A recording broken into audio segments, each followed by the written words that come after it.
بسم اللہ الرحمن الرحیم۔ اللہم صلی علی محمد وعلی آل محمد وآلہ واصحابہ وآل بیتہ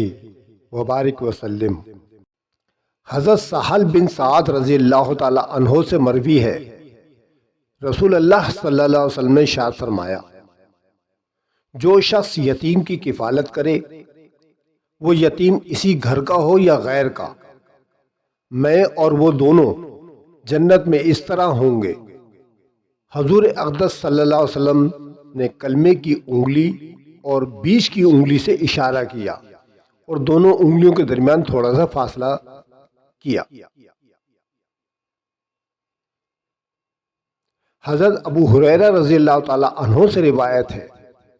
رسول کریم صلی اللہ علیہ وآلہ وسلم نے ارشاد فرمایا، مسلمانوں میں سب سے بہتر گھر وہ ہے جس میں کوئی یتیم ہو اور اس کے ساتھ احسان کیا جاتا ہو، اور مسلمانوں میں سب سے برا گھر وہ ہے جس میں یتیم ہو اور اس کے ساتھ برا سلوک کیا جاتا ہو۔ حضرت عبداللہ بن عباس رضی اللہ تعالی عنہما سے روایت ہے، حضور پرنور صلی اللہ علیہ وسلم نے ارشاد فرمایا، جو شخص یتیم کو اپنے کھانے پینے میں شریک کرے،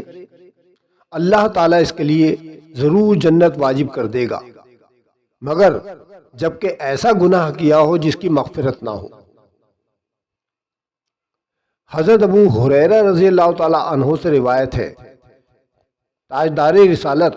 صلی اللہ علیہ وآلہ وسلم نے ارشاد فرمایا، یتیموں اور مسکینوں کی مدد کرنے والا، جہاد میں سعی کرنے والے اور بے تھکے مسلسل شب بیداری کرنے والے اور ہمیشہ روزہ رکھنے والے کی مثل ہے۔ حضرت ابو ہریرہ رضی اللہ تعالی عنہ سے روایت ہے، حضور اقدس صلی اللہ علیہ وسلم نے ارشاد فرمایا، ایک لقمہ روٹی اور ایک مٹھی خرما اور اس کی مثل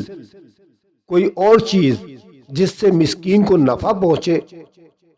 ان کی وجہ سے اللہ تعالیٰ 3 شخصوں کو جنت میں داخل فرمائے گا۔ نمبر 1، صاحب خانہ جس نے حکم دیا، بیوی کو جو کہ اسے تیار کرتی ہے،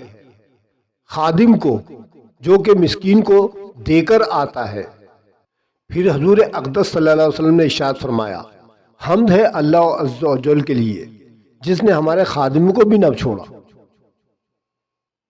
آخر میں اللہ تعالیٰ سے دعا ہے کہ اللہ تعالیٰ ہمیں ان تمام احادیث سے مبارکہ پر عمل کرنے کی توفیق عطا فرمائے، آمین ثم آمین۔